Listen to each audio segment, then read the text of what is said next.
Have you ever stopped to think about the invisible world that's all around us? I'm talking about the world of fluids. You know, the air you're breathing right now, the water in your glass. There are these hidden physical laws that control their every single move. And I promise you, once you see them, you're going to start seeing the whole world in a completely different way. So let's dive in.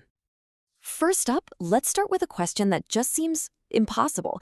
Picture a giant, fully loaded airplane. We're talking something that weighs over 300 tons. How on earth does this massive hunk of metal lift itself into the sky?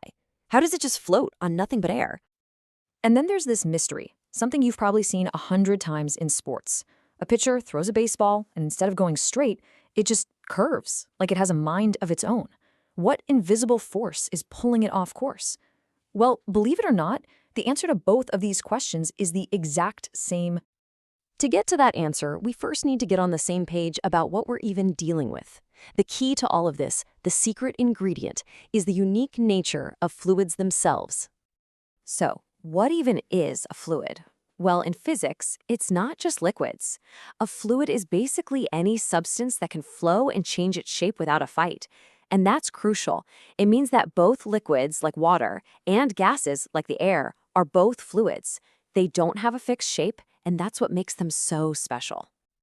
All right, the first really big concept we need to wrap our heads around is pressure. It's this unseen force that fluids are exerting all the time, and it's the secret behind some pretty incredible feats of engineering.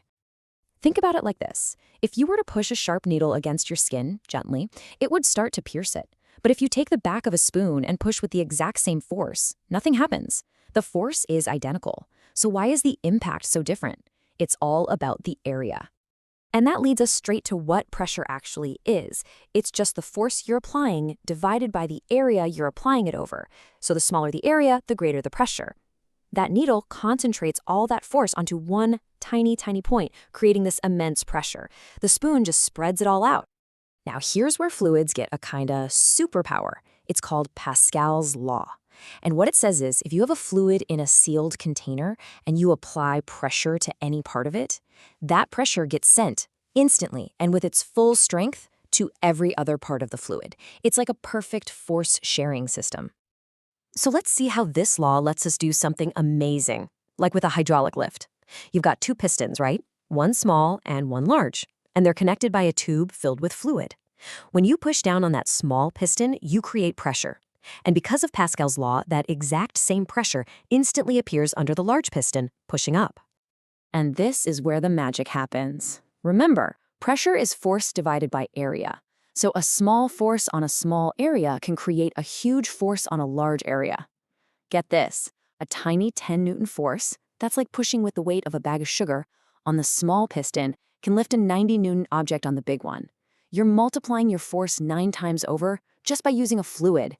It's an insane mechanical advantage, and it's how everything from the lift at your mechanic's garage to the brakes in your car actually works. Okay, so that's how fluids act when they're just sitting around. But things get way more interesting when they start to move. Let's get into the rules of fluid dynamics. The first rule is super intuitive. It's called the equation of continuity. Imagine water flowing through a pipe that suddenly gets narrower. The same amount of water has to get through every second, right?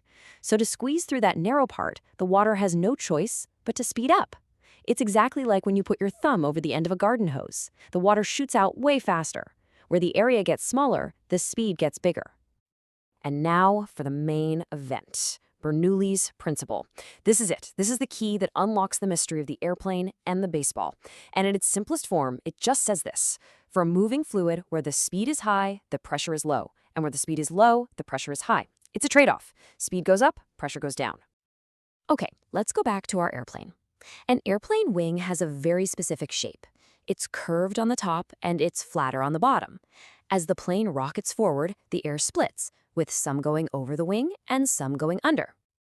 Now, because of that curve on top, the air going over the wing has a longer path to travel in the same amount of time, so it has to move faster. And what did Bernoulli's principle just tell us? Faster moving air means lower pressure. So now you have this zone of low pressure above the wing and a zone of higher pressure below it. That high pressure pushes up, and that push is lift. The plane is literally pushed into the sky by air. Amazing! So what about our spinning ball? It's the exact same idea. As the ball spins, it drags a little layer of air around with it. On one side of the ball, that dragged air is moving with the oncoming airflow, so the air moves faster overall. On the other side, it's moving against the airflow, so it slows down.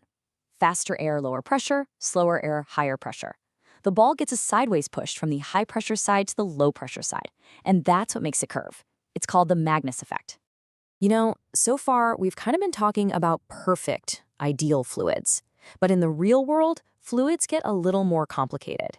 They have other properties we see every day, things like stickiness, and even the ability to form a kind of skin. Let's start with a really simple question. Why is pouring honey out of a jar such a different experience from pouring water? You know what I mean? It's slow, it's thick, but what's the physics behind that? Well, the answer is viscosity. You can think of it as a fluid's internal friction. It's a measure of how much it resists flowing. A great way to picture it is to imagine the fluid is made of layers, like pages in a book. For a high-viscosity fluid like honey, those pages are super sticky, and they don't slide past each other easily. For water, those pages are slick and slide right past. And the differences here can be absolutely massive. Just look at these numbers. Water has a viscosity of about 1. Okay, but now look at machine oil. It's over 100 times more viscous. And glycerin? Over 800 times more viscous than water. This property is so important for things like engine lubricants, which have to be sticky enough to cling to moving parts. Okay, next puzzle. Have you ever noticed how water droplets, especially little tiny ones, try to form these perfect little spheres? On a leaf, from a dripping tap. Why that shape? Why not a cube or a pyramid? This happens because of something called surface tension. See, molecules in the middle of a liquid are being pulled on equally by their neighbors in all directions. But the molecules at the surface, they're only being pulled inwards by the molecules below them. This inward pull creates this kind of tight, elastic skin on the surface. And nature always tries to be efficient. So this skin pulls the liquid into the shape with the smallest possible surface area for its volume. And that shape, mathematically, is a sphere. So we've talked about pressure, flow, stickiness, and skin. Let's bring it all home and see how these hidden laws aren't just in textbooks, they're literally everywhere, shaping the world around us in ways you might not expect. I mean, these principles are everywhere. Pascal's law, that's not just for car lifts. It's the reason your blood pressure is different in your head and your feet. Bernoulli's principle, it's not just for planes. It helps form large-scale weather patterns. Viscosity isn't just about honey. It's the entire reason engine oil works. And surface tension, well, it's how some insects can literally walk on water. So what we've seen today is that from the tiny curve of a water droplet to the massive power lifting a jumbo jet, our world runs on just a few elegant, simple principles of fluid mechanics. Which kind of leaves us with one last thought, right? If the exact same law connects a curving baseball to a soaring Boeing jet, what other giant complex systems out there, from ocean currents to the swirling of galaxies, are also being guided by these same simple, hidden rules? Thanks for watching.